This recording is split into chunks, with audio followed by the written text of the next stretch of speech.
Hey, ¿qué onda, gente? Bienvenidos a su podcast Cine por lo que salga, un podcast donde cada semana vamos a estar analizando y platicando una película, serie o saga con ustedes. Este es el quinto capítulo, si no me equivoco. No, es el 6. Es el 6. Es bueno, el último. Es un capítulo, es el último disfrútenlo. Es el último capítulo de este primer ciclo. Muchas gracias a las 3 personas que nos vieron. Gracias. Lo hacemos con mucho amor para ustedes. Uh-huh. Es como cada semana, antes de comenzar a hablar de la película, historia, lo que sea. Antes. Como todas las semanas. Directo a los madrazos. Todas las semanas me acompaña mi amigo Josué a mi derecha. ¿Qué onda, banda? Como verán, este capítulo es un tanto anormal porque yo estoy sentado aquí en medio. En medio. Tenemos la pero porque tenemos hoy día un invitadazo, una persona mucho más culta que yo que sabe más cosas. Es un genio. René, ¿cómo estás? Miguel, bien aquí. Pues a ver qué sale, ¿no? Sí. Es el invitado. Déjame estrechar tu mano, por favor. Sí. Jefe de jefes. El invitado más preparado que hemos tenido en este capítulo y en este podcast. Y uno que bueno, la verdad teníamos muchas ganas de hacer. Sí, en efecto. Muy padre. Es un honor tenerte aquí con nosotros y con tu espíritu. Gracias. Ok, la primera historia extra que les vamos a contar a ustedes es... el capítulo vamos a hablar de la serie de Drácula, pero haciendo mi investigación la iba a hacer de la historia del vampirismo, pero encontré algo un poquito más breve y siento que al vampirismo lo podríamos atacar luego. Y les voy a contar la historia de Gilles de Rey o Gilles de Reis.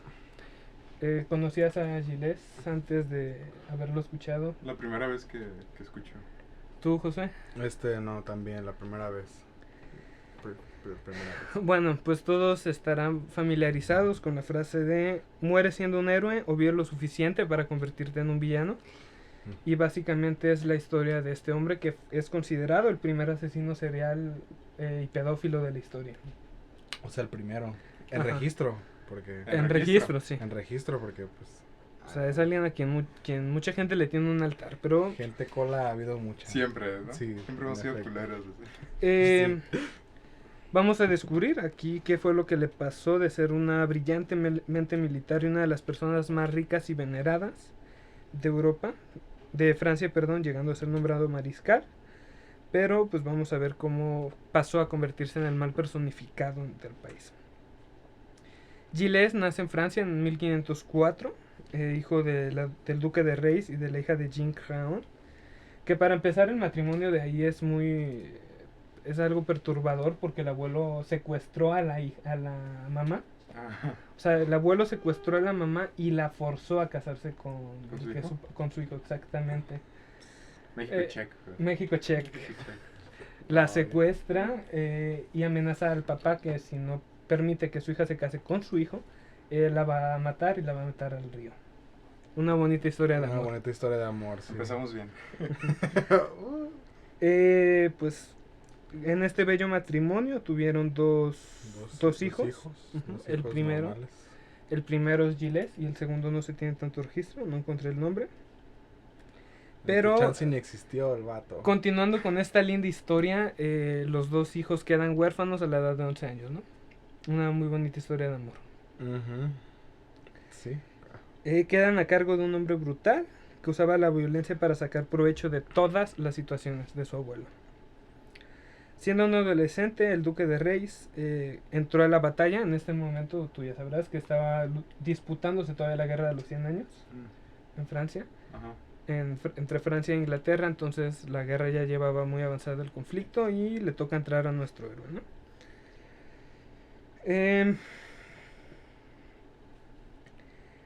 Rápidamente avanza, se llega a convertir en general. Y una de las personas que le echó el ojo para acompañarlo a la batalla fue Juana de Arco.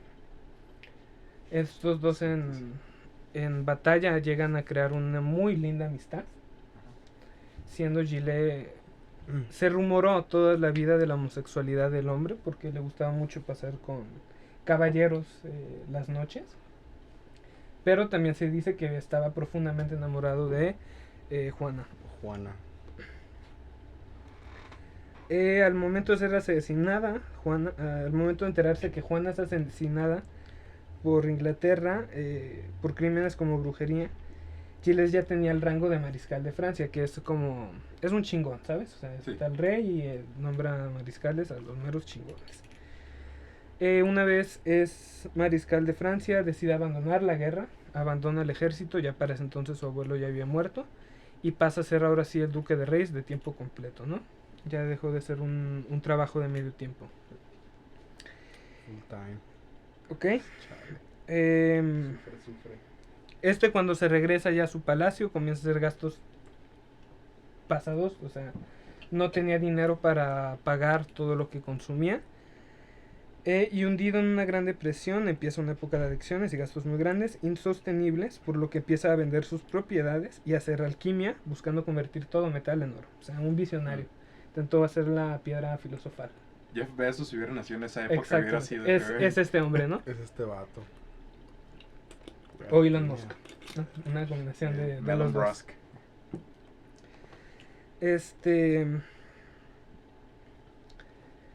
En estos momentos su vida es donde se descarrila completamente y en cada ciudad que visitaba comenzaron a desaparecer niños.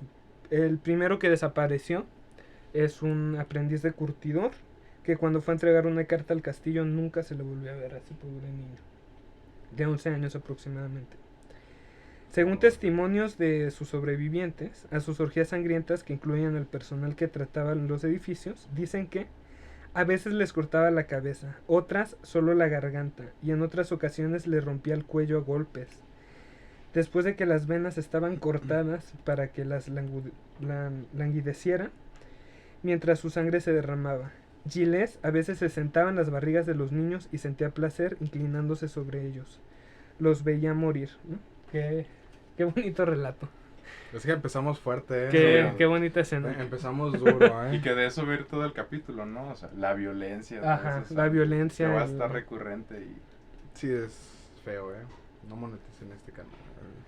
Se dice que el hombre violó, perdón por el ruido, violó, torturó y Perdón, asesinó es que estábamos cocinando también. entre 150 y 200 niños de diferentes localidades de Francia entre 1431 y 1440, siempre ayudado a una mujer que lo seducía al castillo donde se alojaba el monstruo.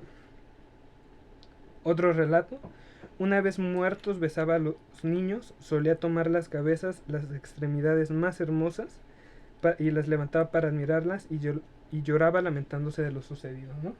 o sea, ya hablaba. Sí, Pero sí. tiene la decencia de, güey, Al vamos a final se chillar. sentía mal. Es que, pobrecito.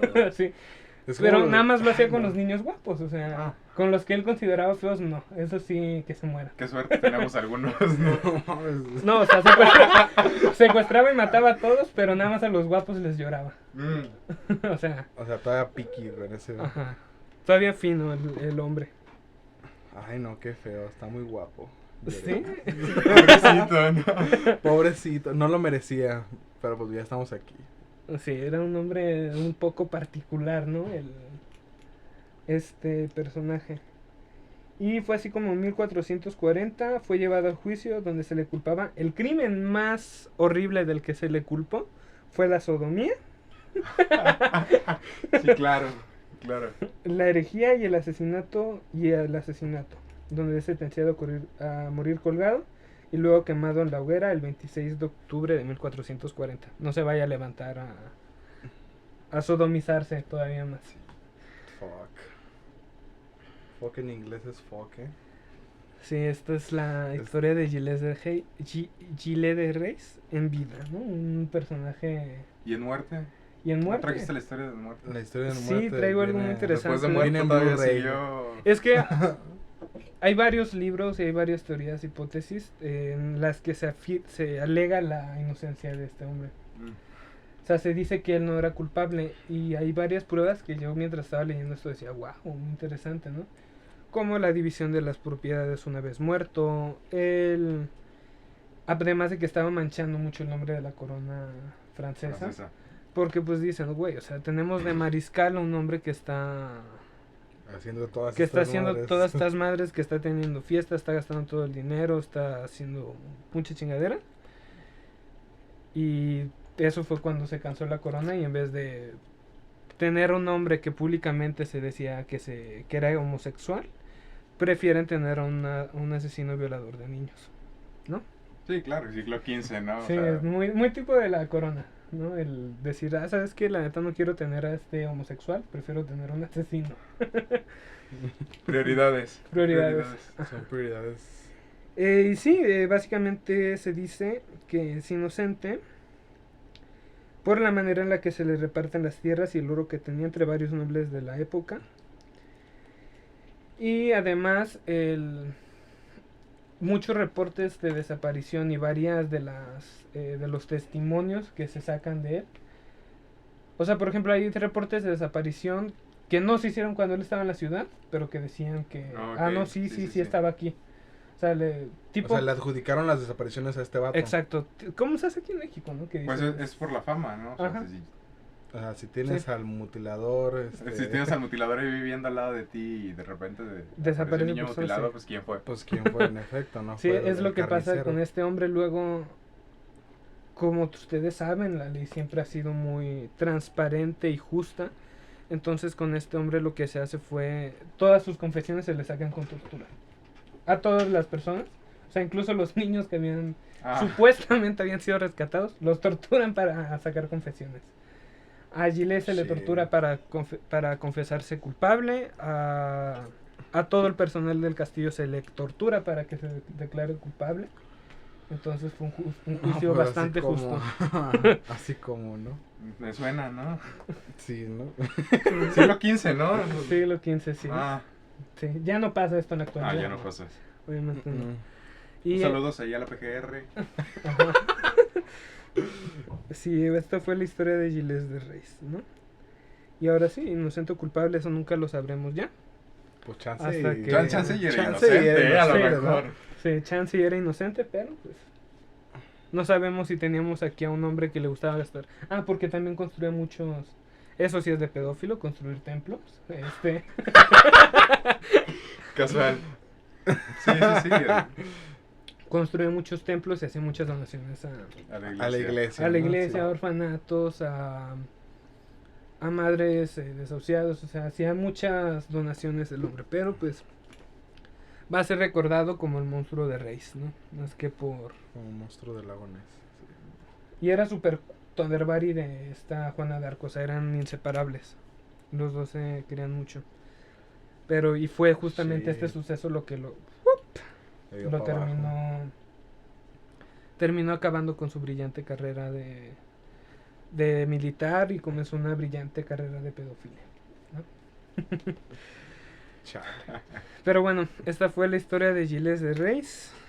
Antes de pasar a la siguiente sección, les voy a comentar un poco acerca de la serie, como ya saben, la sinopsis y bueno, la ficha técnica básicamente. La sinopsis: inspirada en el personaje del conde Drácula de Bram Stoker, el vampiro viaja de Transilvania a Londres para saciar su hambre de sed.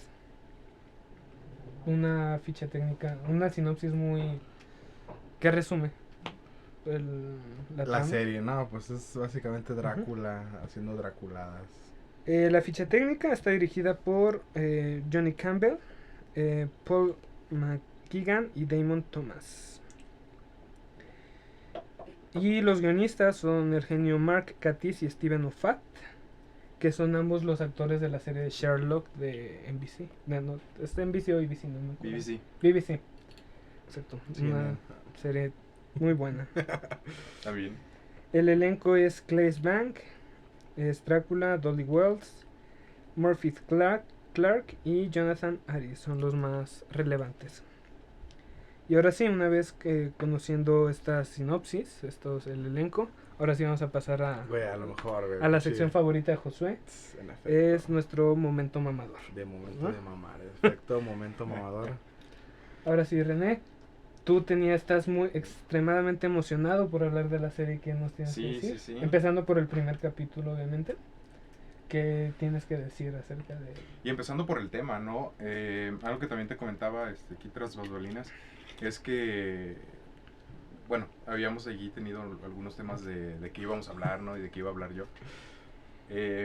Un saludo al profe Roberto Herrera, al doctor Roberto Herrera de Letras ahí, que fue quien me dio Novela Negra y que fue por esto justo que me interesó un poco más esta serie. Sí, para los que no sabían, bueno, nadie sabe, antes de antes de darle a René esta serie de Drácula, le ofrecí primero que viniera a hablar de Narnia, pero le emocionaba más hablar de vampiros. Justamente por esta clase que tomé con el doctor Roberto Herrera de Novela Negra, una gran parte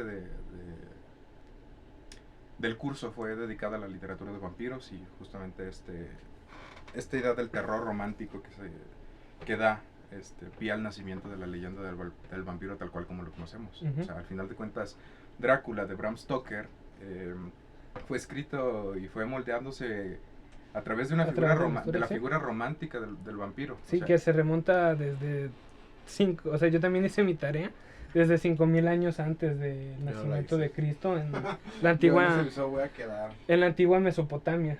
Sí, y pero que con el paso del tiempo va y en diferentes regiones va tomando ciertas características que construyen al Drácula de Bram Stoker. sí, y que incluso la constitución del vampiro tal cual como lo conocemos, ¿no? El Ajá. clásico hombre siempre es un hombre blanco heterosexual. Bueno, Muy lo de elegante. heterosexual ahí Hay varias cae dudas. en duda justamente por este relato que viene a dar forma completa del vampiro tal cual como lo conocemos, que es el vampiro así se llama el cuento, el vampiro de John William Polidori. Quizás me equivoqué en los nombres, pero es de Polidori. Y que justamente se instaura, ¿no? Pues, ¿en qué siglo comienza a tomar forma la figura del vampiro tal cual como lo conocemos? Porque es cierto lo que dice Miguel, ya en culturas como la cultura babilónica, la cultura mesopotámica y culturas antiguas, ya existían esta serie de monstruos hematófagos o incluso de muertos vivientes, a pesar del oxímoron. Pero ¿cuándo comienza a tomar forma el sí. vampiro como lo conocemos? Hacer el romanticismo, ¿no? El hombre elegante, muy bien hablado, blanco heterosexual. Atractivo. Atractivo. Ajá. Bueno, permíteme hacerte una pausa. Josué, tú de la serie, ¿qué opinas? ¿Cómo Está lleva chida, tu güey. vida? No, güey, siento que en este episodio, la neta, quedo. Porque, pues bueno, la neta, la serie, pues así como te comenté, está bien. Pues no me gustó tanto. Pero pues bueno, o sea, en particular el segundo episodio, porque es una serie que dura mucho. Y para mí un episodio de hora y media, dices, no mames, Pues que es un episodio largo. Básicamente son 3 películas. Son tres películas, como una ¿no? trilogía. Uh-huh. Entonces, pero pues bueno, continúen. A mí, ahorita es lo que dice Josué, a mí el segundo capítulo fue el que más me gustó. De hecho, toda esta referencia se construye desde el primer capítulo con el nombre de la monja, que es Agatha Van Helsing. El mítico Van Helsing que todos conocemos, el cazador de demonios, de los videojuegos, las películas. Pero Agatha, yo creo que el nombre está inspirado en Agatha Christie, Agatha Christie, que es justamente una escritora de literatura policíaca, y que es justamente lo que hace Agatha Van Helsing, ¿no? Uh-huh. Se vuelve prácticamente una detective. ¿Y cuál es el caso que tiene que resolver? ¿Cómo matar a Drácula? Ese es el caso que se le presenta a Agatha. Bueno, para ahorita todos los que nos están viendo, si quieren saber más de Agatha Christie, sabemos que son más de películas, pueden ver Asesinato en el Expreso de Oriente y Asesinato en el Expreso de Oriente 2. Asesinato en el Nilo o algo así se llama. El retorno de la muerte. Sí, pero esa es su novela más conocida, si no me equivoco, Asesinato en el Expreso de Oriente. Tiene 2 adaptaciones, una hace 3, 4 años y la otra ya del 80, 70, si no me equivoco. Y son buenas películas además. Y para los que ya son fans de Agatha Christie, porque más de alguno tiene que ver por allá, está si no es cuento, es novela que se llama ¿Quién mató a Agatha Christie?, que escribe el mexicano y el autor de Los Albañiles, Vicente Leñero, que es justamente una referencia a todo el mundo de Agatha Christie. Bueno, ahí está también una recomendación. Sí, bueno, ahora vamos a comenzar con el primer capítulo, ¿no? Para esta serie no encontré muchas curiosidades. La que más me llamó la atención es que la primera película de vampiros que se hace en la historia es en 1922 con Nosferatu. Y es el mismo castillo. ¿El mismo? El mismo castillo donde se filmó Nosferatu es en el que se hace esta película. 100 años, esta serie, perdón, 100 años después.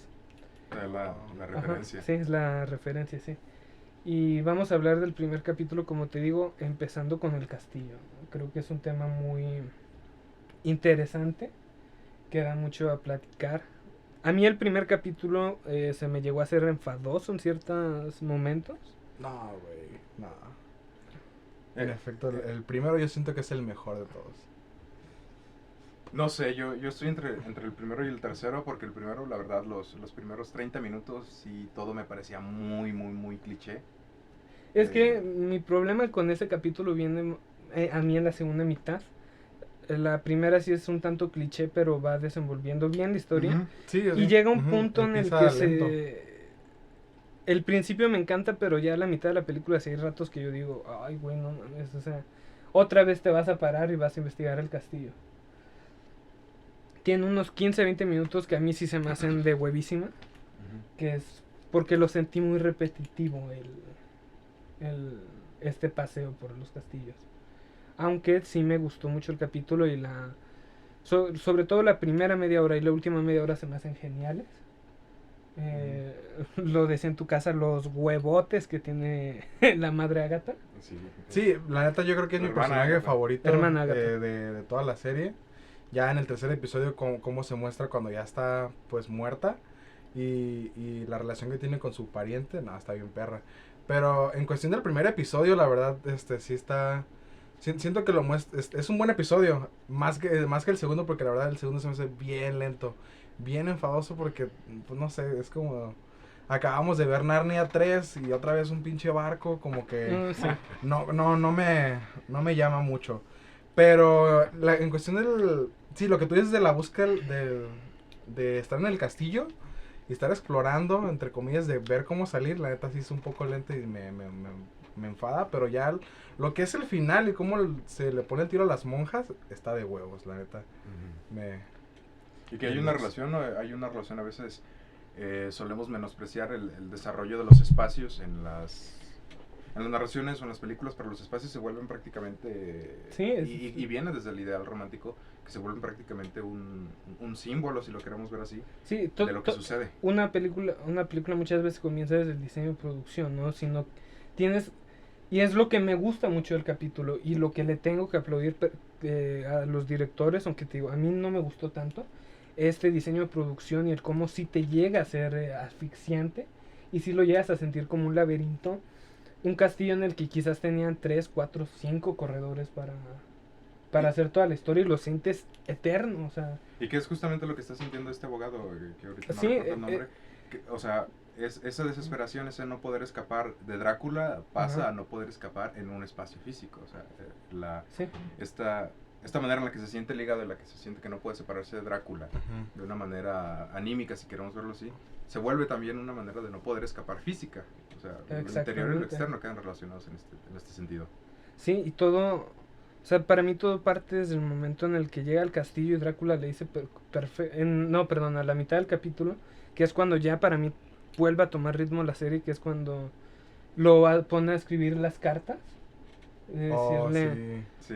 lléname las cartas para tal y tal fecha para traérselas a tu esposa, y que Drácula le dice, adelante, ahí está la puerta, te puedes ir cuando quieras, pero sientes, el personaje siente esta frustración en parte porque hay alguien él dice que hay alguien en el castillo, y la otra frustración de ¿qué me va a hacer si me voy?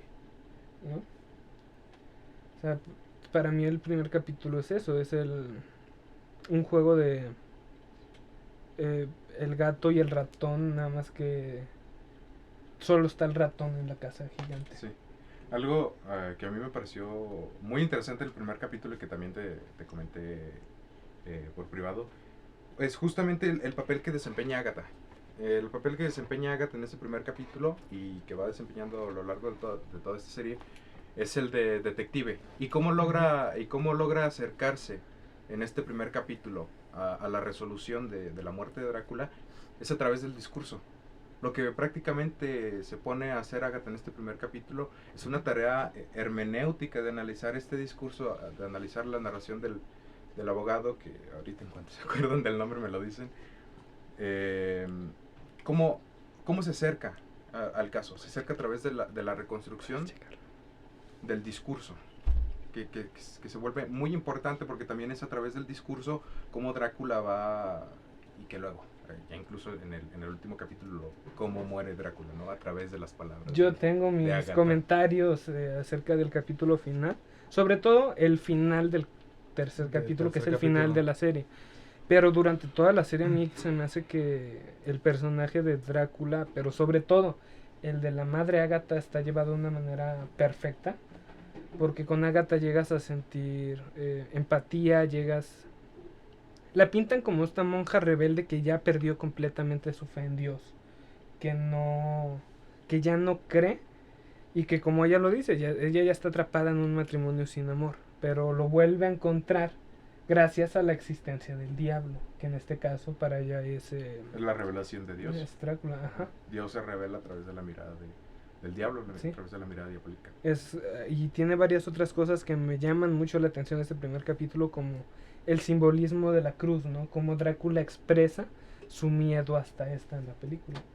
Como dice de que en lo que verdaderamente le tiene miedo es todo lo que ha significado la cruz, y no es el símbolo, Ajá. es la represión que ha generado y lo dice el símbolo en de ese la primer religión, capítulo, ¿no? exactamente. En el segundo, si no me equivoco.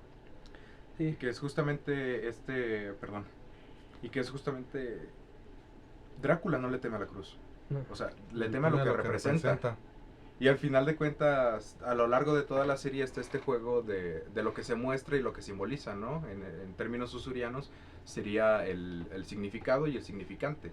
Drácula no teme al significante, es solamente un portador del significado. El significante es la cruz como figura, y el significado es todo lo que lleva detrás. Y la muerte, no le teme a la muerte como cosa real, sino real, que le teme a una muerte que es la de él. Y también está interesante la postura del abogado, ya tienes el nombre ahí en postproducción. Igual si quieres. Bueno, es este personaje del abogado se me hace muy interesante, como al principio él siente que está ligado al principio él se atrapa en el castillo por el sentimiento de querer encontrar a alguien, ¿no? De ayudar a la otra persona que está, y conforme va avanzando se siente este encarcelamiento hacia Drácula, hacia la figura de él, cuando ya sabe que va a morir. Luego su cárcel se convierte en lo que le han hecho, sí, ¿no? es este vato, ¿no? Ajá, es... ¿cómo se llama? A veces el nombre del actor. Ajá. Bueno, es... El abogado es Jonathan. Sí. Como Jonathan después pasa a sentirse frustrado por lo que le han hecho a su cuerpo, ¿no? A su mente, la frustración máxima hacia él llega cuando ve todo lo que ha escrito, que es Drácula manda, Drácula es el orden, Drácula es Dios, es algo que también dice, ¿no? Ajá. Oh, sí, en las cartas que parecen planas, Ajá. Que parecen planas de la primaria, ¿no? Sí, que al final porque hasta chuecas las eso pone. también era una referencia directa al libro, ¿no? Para quienes han leído el libro de Drácula, yo no. La constitución la estructura del libro es epistolar, es decir, está constituida por cartas. Las cartas que justamente Jonathan le escribía a su esposa, que justamente el nombre viene tomado del libro, no es algo propio de la serie. Y que yo dije, esas son las cartas del libro, ¿no? Ahí está la referencia. Pero la referencia se rompe cuando te das cuenta de que no hubo cartas, no hubo historia, y todo se va construyendo a través de este discurso que va develando Agatha, ¿no? Sí, pues es básicamente una confesión, ¿no? De lo que ha vivido. También tiene cosas... A mí me gustó mucho cómo te ocultan, entre comillas, quién es la esposa de Jonathan. Sí, como la meten de incógnito. Ajá. Se me hace súper chido de que no, pues ocupo compañía, no puedo estar sola con un hombre. Y que al final del episodio te digan, no, pues es tu morra. Y que incluso también nosotros nos volvemos partícipes de esa epifanía, ¿no? Sí, porque yo la sinceramente sorpresa nos llega a todos. Todos estamos viéndola ahí, todos la vemos callada, que no dice nada, la vemos directamente la cara y también vemos Y los ella- recuerdos y ella- de Jonathan. Y lo que es más interesante es cómo te logran meterla en directo en el capítulo, todo el capítulo, porque a la muchacha la ves asustada, furiosa, este sentimiento, Callada. porque verdaderamente está sufriendo lo que está sufriendo su esposo. Y también esto me llamó mucho la atención, fantasía sexual, se puede decir, Ujú. que tiene Drácula, que tiene Jonathan con Drácula, ¿no? Como su esposa se Ay, qué convierte feo en Drácula. estuvo eso. Sí. Ay, no. Ese es el único susto que tiene en la serie, ¿no? O sea, Pues sí, lo único de terror. Estás así, lo volteas para arriba. Y es Drácula, güey. pero Ay. bueno, creo que con esto es suficiente para hablar del primer capítulo. El primer Como este es capítulo. una miniserie, vamos a evaluar cada capítulo por Ajá, sí, separado. sí. ¿Qué Sí. calificación le pones a...? El primer capítulo está difícil. ¿Cuál es el parámetro? Es El que lo tú que quieras. Ujú. Eh, Ya sea sobre 5, sobre 10, sobre Sobre- 789, no. Le doy 4 de 5. 4 de 5, bien. Justamente porque el inicio no me pareció atrapante, pero ya después sí. Josué. No, pues yo creo que le voy a dar un 7 de 10 al primer episodio. Porque, pues sí, mismas razones. El principio no me parece muy wow. Pero el final del primer episodio, la verdad me gusta mucho. Entonces, yo creo que sí merece una calificación un poquito más arriba de lo que suelo dar. Y yo sí me voy a ir con él, completamente de acuerdo. Yo le pongo 7 a este primer capítulo. Y esa fue nuestra calificación del primero. Ahora partamos al segundo, ¿no? Al capítulo del barco. Chila. Y que comienza justamente in media res, ¿no? O sea, comienza a la mitad de algo que ya está sucediendo. Sí. Ujú. Porque Sí. comienza y después se va develando desde las alucinaciones de Agatha. Sí, las sí, sí. alucinaciones que tiene justamente.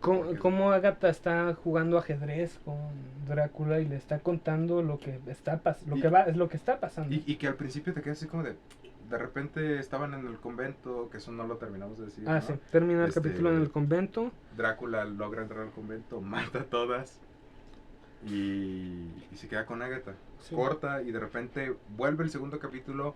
En un Y pedo está- bien diferente. Ajá, y que incluso parece todo muy raro, todo muy liminal. Que ¿no? fíjate que eso es lo que más me gustó de la serie. Que son tres propuestas totalmente diferentes cada capítulo. Ujú. En el primer capítulo Ujú. básicamente nada más hay dos actores en el castillo, que son Drácula Y el abogado. y el abogado. Jonathan. Jonathan, Jonah. en el convento básicamente son otros dos actores que son los que tienen verdaderamente importancia hasta que descubrimos que la otra monja es la esposa, que es nada más Agatha y ya, en el convento, no es ya Agatha y Jonathan. En el segundo capítulo ya tienes muchos personajes conviviendo en un barco, Ajá. lo cual, y en el tercer capítulo sí ya es más un mundo abierto, ¿no? Un mundo donde hay mucha gente, muchos personajes, Y hay que- más diversidad. Y que incluso a lo largo de la manera en la que se nos muestran los capítulos, ¿no? Ujú. Son los primeros dos capítulos son un poco más experimentales en cierto sentido Sí. por los términos de la narración, ¿no? Como se nos es contado Sí, la sí, sí. historia. Y el tercero ya es un poco más convencional. Ajá. Sí. Parece más una serie justamente como Una serie nueva de tradicional, Netflix, sí. normal de Netflix. Es Lucifer, básicamente, Ajá. ¿no? Me recuerdo Sí, mucho es por, lo el, que te por iba a el, decir. el porte del personaje, hasta el físico se parece del Y actor. que justamente ocurre por este corte temporal, ¿no? O sea, vuelve a una cotidianidad de lo que estamos acostumbrados a una serie cuando vuelve a la actualidad. Ujú. Y los primeros dos capítulos tienen una narración un poco más interesante, que justamente esta narración sirve para mantenernos ocultas cosas que se nos van mostrando a lo largo del capítulo, ¿no? Al final de cuentas, la primera epifanía grandiosa del primer capítulo fue el hecho de que Jonathan se enterara de que allí estaba su esposa, ¿no? Ujú. Y la epifanía, y cómo termina el capítulo con una tragedia de Drácula Sí. entrando.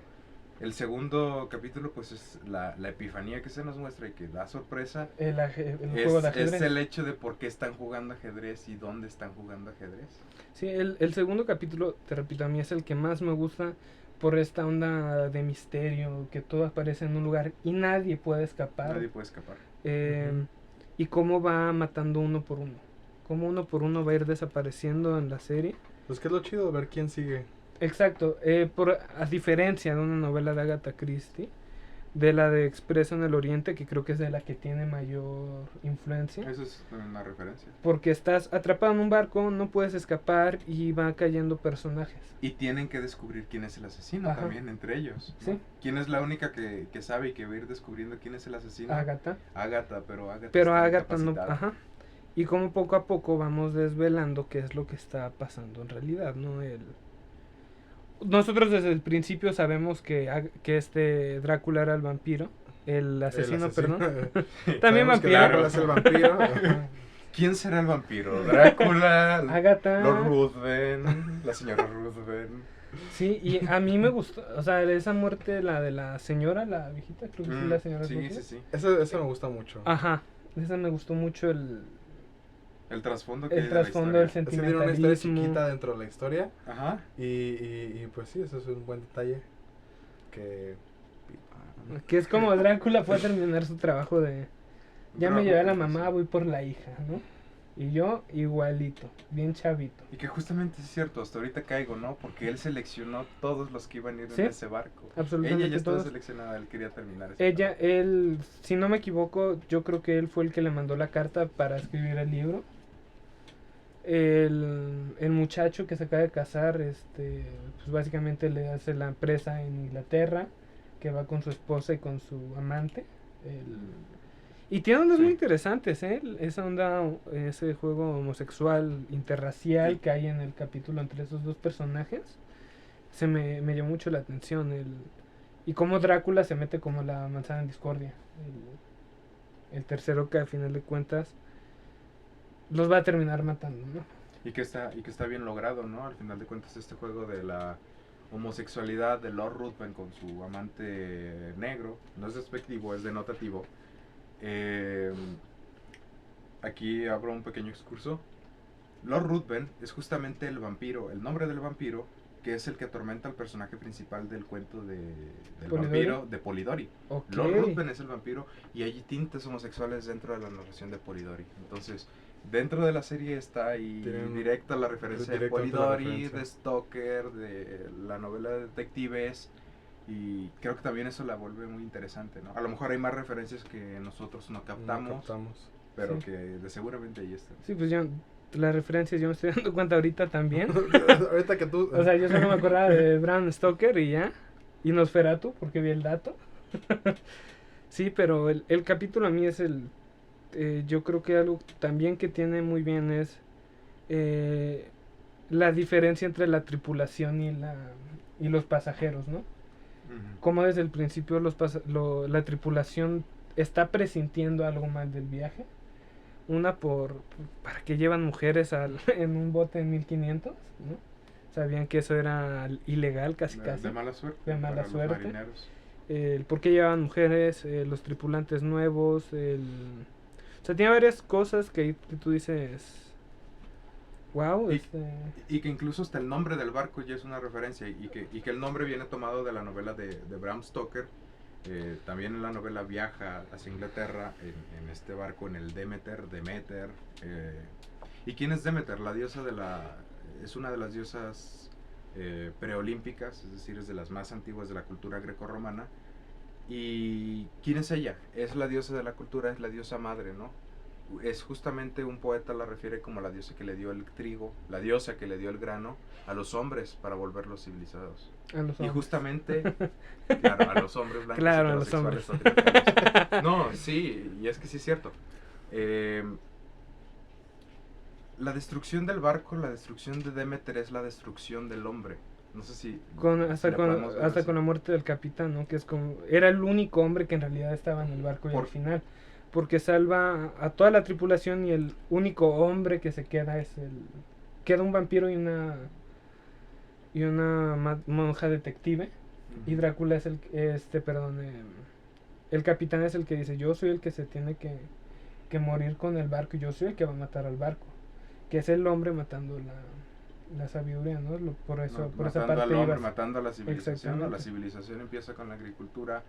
Lo que hace Drácula simbólicamente es matar al hombre, o sea, matar a la civilización y volverlo a su estado animal, ¿no? Ok. Digo, en una lectura a lo mejor no estoy diciendo... Una sobrelectura, ¿no? Se puede ver así. Ujú. Y pues creo que no queda mucho más que decir del segundo capítulo, porque el segundo capítulo no es tan... tiene muchas cosas profundas, pero no tiene tanto mensaje de contexto y de historia como es el primero.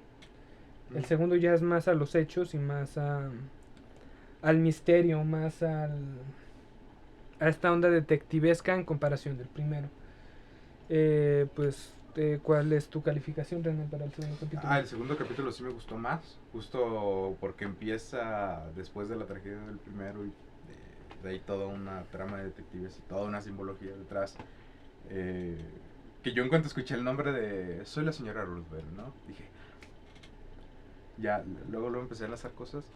Nada más por eso, por las referencias que yo pude entender, sí le doy un 9 de 10.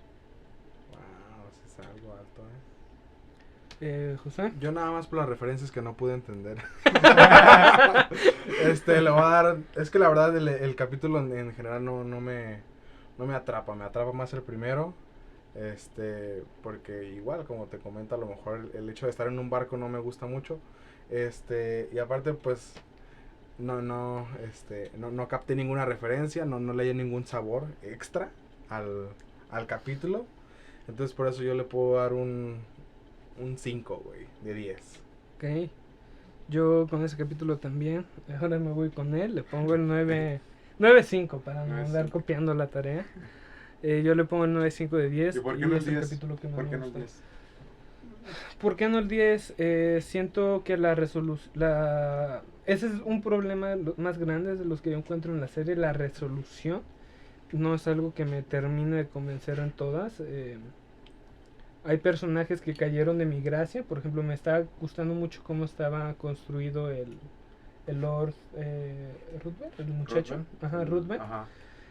Hasta que a la mierda todos yo prefiero a Drácula, ¿no? O sea, no me gustó que no hiciera mucho más la niña y el doctor. Siento que les pudieron haber dado una especie de provecho como analizando un cuerpo o algo así. Hay varios detalles que sí digo les pudieron haber sacado más juguito, ¿no? Pero al final de cuentas es un capítulo muy bueno y a mí es lo que más me gusta, el misterio. Okay. Y ya para casi concluir, vamos con el tercer capítulo, en el que ya hay TikTok, ¿no? Básicamente. Ya hay TikTok, ya. Hay porque TikTok, es una serie del 2020, ¿no? ya Seguramente de Drácula ya estoy bailando. ¿Qué te gusta? No sé. Ay, rico, mientras estaba... mientras estoy destripando un niño, yo qué sé. Sí, donde Drácula ya perrea hasta el piso, ya dejó a Beethoven, de hecho, Drácula ya está duro sin ir al gym. Ya está duro sin ir al gym, ya. Y sí, ¿no? Y ya es influencer. De su primo, Sí, ya es influencer Drácula para este capítulo, ¿no? Y que justamente también por eso recuerda a Lucifer, ¿no? O sea, sí. Es el típico monstruo en la época moderna. Está duro sin ir al gym y con 200 años en una caja, ¿no? Y 200. 123 años en la caja. Para que vean, eso es condición. Dormir yo creo que le preguntaron a los guionistas, ay, ¿cuánto tiempo? 1, 2, 3, güey. Sí, suena chido. No, es un número con varias... Yo la verdad yo no le encuentro simbolismos. Sí, creo que sí tiene varios simbolismos. Yo sí estudié un poquito más de números de toda mi vida. Yo estudio letras, Ajá, por eso, y es algo que me ha gustado más. Y según yo, el 123 sí tiene un simbolismo, ¿no? Tiene algo.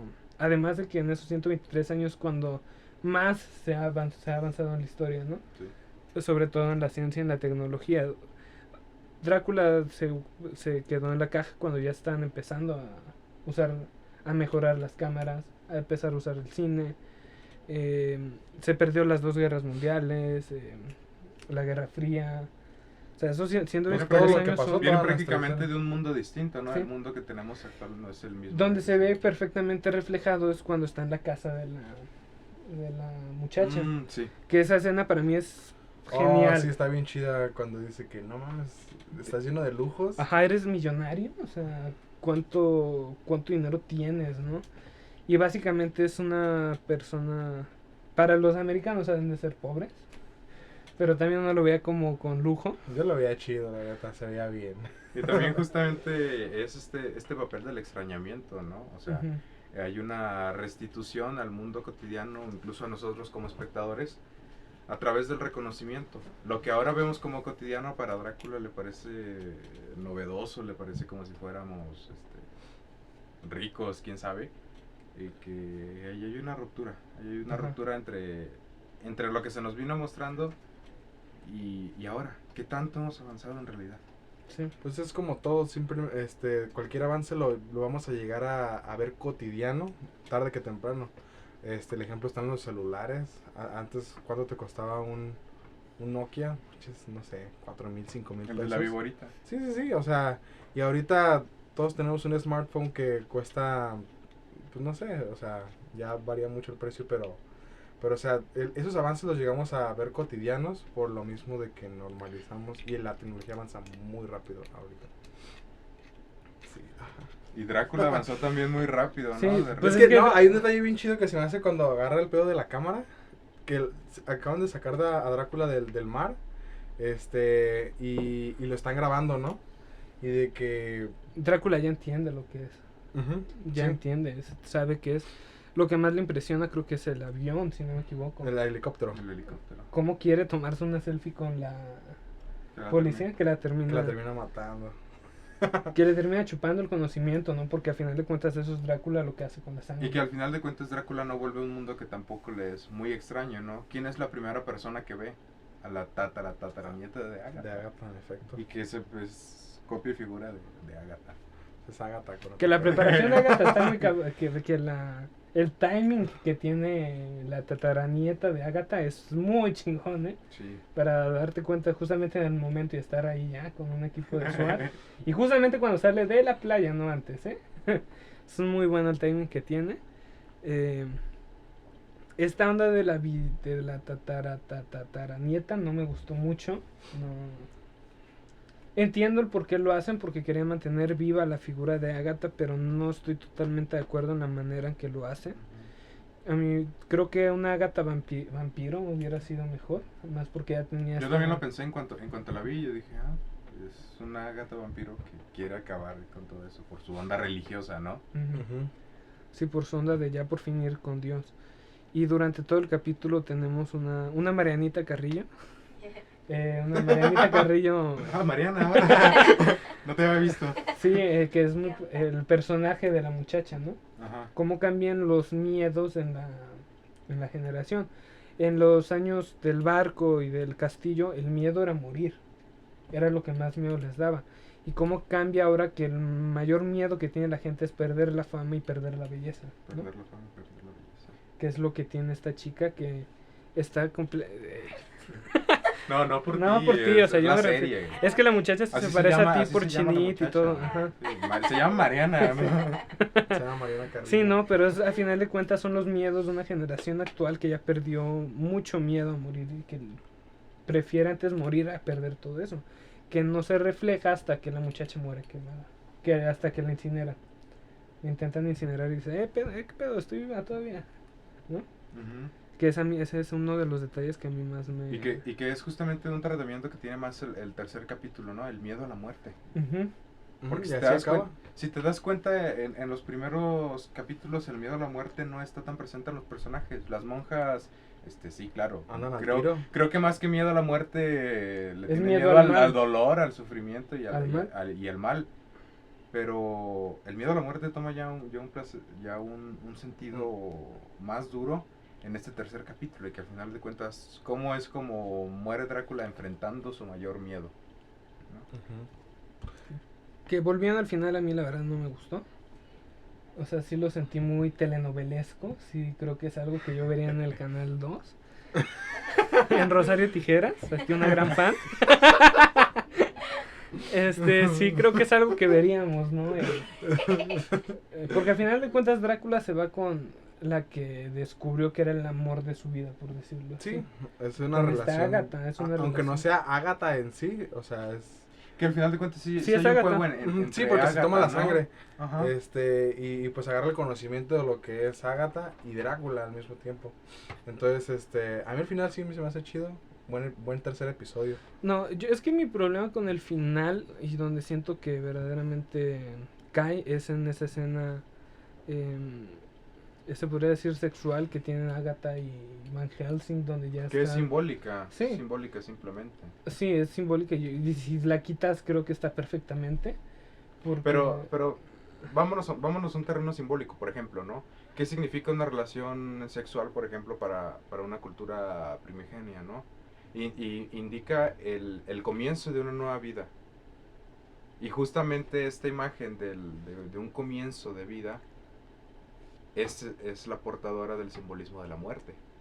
Sí, pero aquí le estás dando, no estás dando una nueva vida, estás tirando tu vida, o sea, ya la estás terminando una vida de más de 400 años y en la que quisiste tener herederos, quisiste tener todo eso y al ver tus sueños, o sea, me hubiera gustado más algo así me hubiera encantado un cuarto capítulo donde se experimente un juego, donde volvamos a lo experimental y vamos qué pasa en el futuro con Drácula. Hay una frase del libro de Farabuff, de Salvador Elizondo, que dice, y se me quedó muy grabada, el dolor de tan intenso se vuelve orgasmo. Entonces, este símbolo de la relación sexual justamente también ¿sí? Confirmo. No, es que yo no sé. No, cada quien. Ahí tienen para los fans de Marianita Carrillo. Lleguen y me dan patadas. Y que justamente la muerte de los dos, y eso es lo que también le dice al final, ¿no? O sea, ¿cómo crees que iba a dejar que sea dolorosa esta muerte?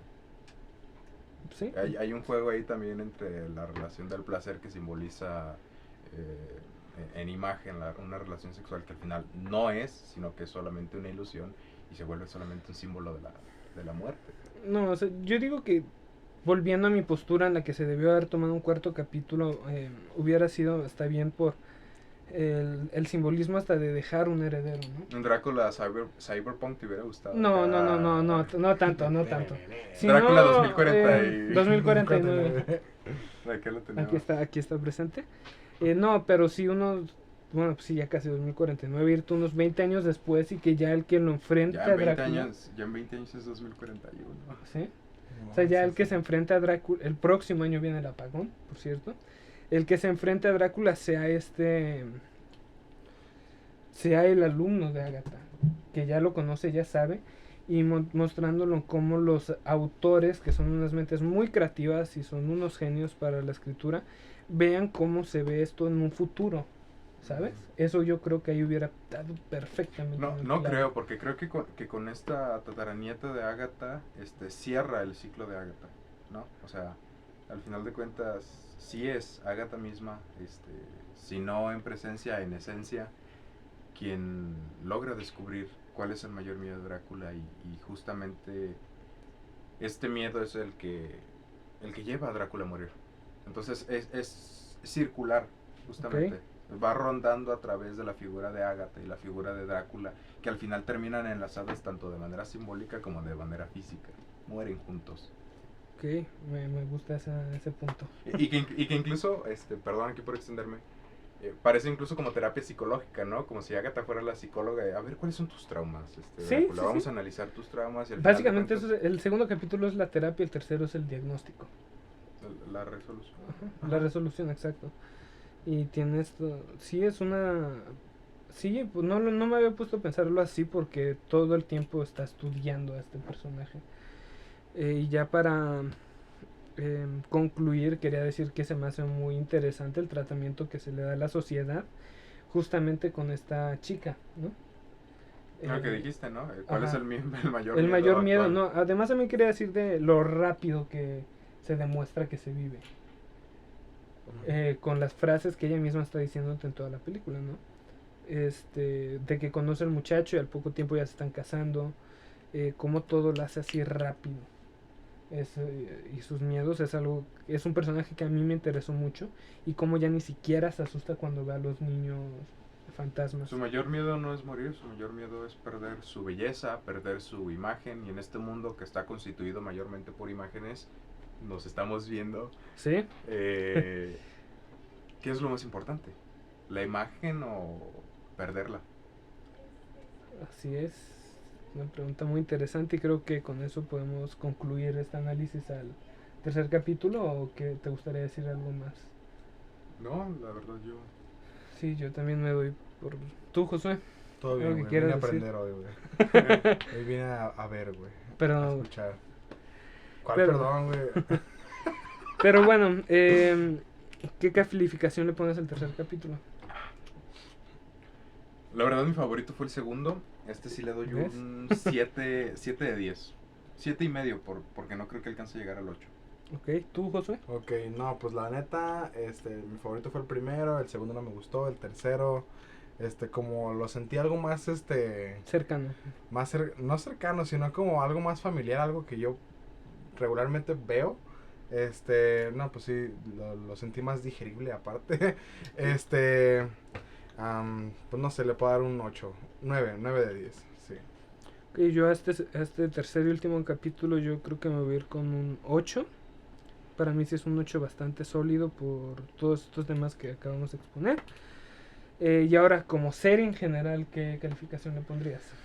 Como serie en general, la verdad Promedia es lo que ya dijiste, güey. ¿Cómo? Promedia lo que... No, sí, lo que tú quieras decir. A ver, una Saca la calculadora. calculadora. No, la verdad es que la empecé a ver en la noche y la terminé de ver hasta en la madrugada porque no me pude despegar justamente porque te traen constantemente en un suspenso, entonces sí se vuelve muy interesante, principalmente en el final del primero, en el principio del segundo, en el final del segundo y en el principio del tercero.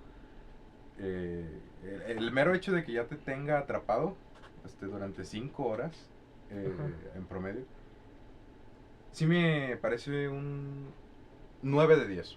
9 de 10. Yo le voy a poner un 7 de 10. Porque como serie sí...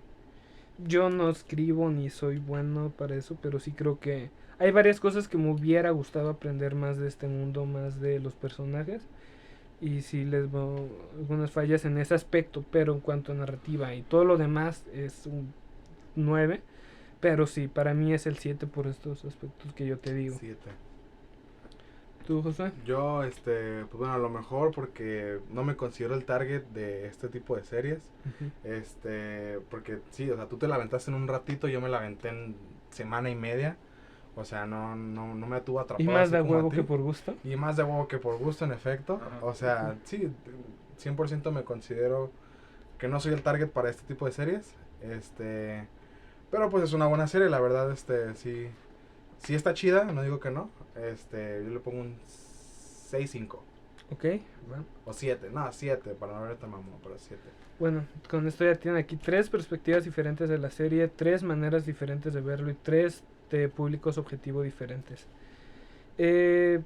Esta semana no encontré curiosidades del tema, no encontré muchas. Voy a intentar suplirlo con alguna otra cosa. Drácula es un vampiro. Cosa en capítulos posteriores que no encuentre curiosidades. Pero ahora sí. Ya para concluir vamos a pasar a Guachatesta. Donde cada quien va a dar una recomendación absolutamente de lo que quiera. Y empezamos con el invitado, como siempre, René. Ok, ¿cuál se van a guachar? Esta es una recomendación doble y que hace rato les comenté tras bambalinas.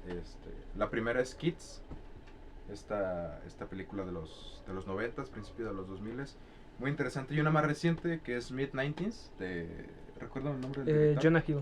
Jonah Hill. De Jonah. Esa es mi recomendación. Así que El Jonah. el Jonah otra vez, ¿no? Así que guáchensela. Guáchensela.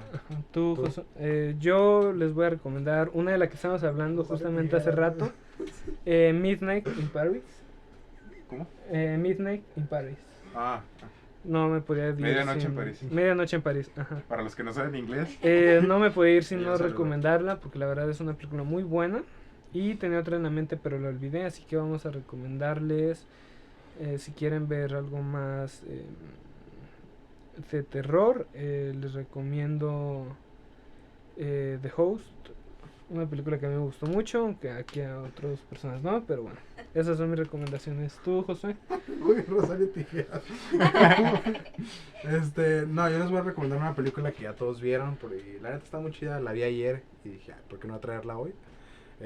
Coraline y la puerta secreta, Sí. stop motion, muy padre, la verdad, tengo mis pesadillas con esa película desde que salió, no mames. Por dos. Me zurro de miedo y hasta la fecha. Confirmo. Hasta la El fecha. soundtrack es una maravilla también. Sí. Está perrísimo. Y sí, o sea, muy buena película, la verdad. De morrito no la sabía apreciar porque la neta me zurraba de miedo. Y de momento la vi ayer y dije, qué padre película. Véanla, Shrek 2. Digo. También ven La Shrek puerta 2. secreta. También Sí, Shrek lo ven vengo Shrek recomendando 2. en cada episodio, güey. No mames, véanla. ¿Tú, Mariana, allá atrás quieres recomendar algo? O? Sí, me gustaría recomendar, ahorita que estamos hablando de efectos. Pero asómate. Ok. Sí, te soy. De todas maneras Bueno. vas a salir en el siguiente episodio. ¿Qué tal? ¿Qué sale antes? Aparte de las recomendaciones que diré en el siguiente episodio, ahorita me vino a la mente... ¿Anterior? en O sea, en anterior. el siguiente que grabamos, pero anterior que Ajá. sale. Ok, perfecto. Black Panther. Yo sé, a lo mejor todo el mundo ya la ha visto, pero realmente vale mucho la pena. Quizá necesitas ver, obviamente, películas anteriores para entender un poco sobre lo que trata, pero en cuanto a efectos especiales, paisajes, todo eso, vale realmente muchísimo la pena, además del soundtrack maravilloso. Dame 5. Bien. Bueno, Adiós. bueno, después de esta participación especial de Mariana Lacaniche Carrillo, podemos dar por concluido el capítulo. René, muchas gracias. No, gracias a ustedes por invitarme. Ya Estás saben. invitadazo para el futuro cuando gustes. Josué. Cuando gustes venir, créeme que va a estar aquí abierto para ti. Gracias. Y esperemos invitarte en un futuro cercano. ¿Ok? Sí, muchas gracias. ¿Cómo te sentiste? Bien, en tu fue podcast el día de hoy. fue interesante. No suelo aparecer mucho en medios. Y cuanto menos, ¿no? O sea, al final de cuentas creo que ese es el fin de este podcast, ¿no? Hablar de algo que disfrutamos. Ajá. La verdad, yo esta serie la disfruté bastante, como ya se habrán dado cuenta. Y estuvo chido el ejercicio de dialogar por fin. Ujú, de lugar de algo que viste que alguien más lo vea, ¿no? También Ujú. es interesante. Josué, muchas gracias, como todas las semanas. René, gracias por venir, por No, gracias a acompañarnos. ustedes. Gracias a ustedes. Y nos vemos la próxima semana. Yeah, yeah. Adiós. Hasta luego. Ve qué pedo está haciendo Dabs en 2021.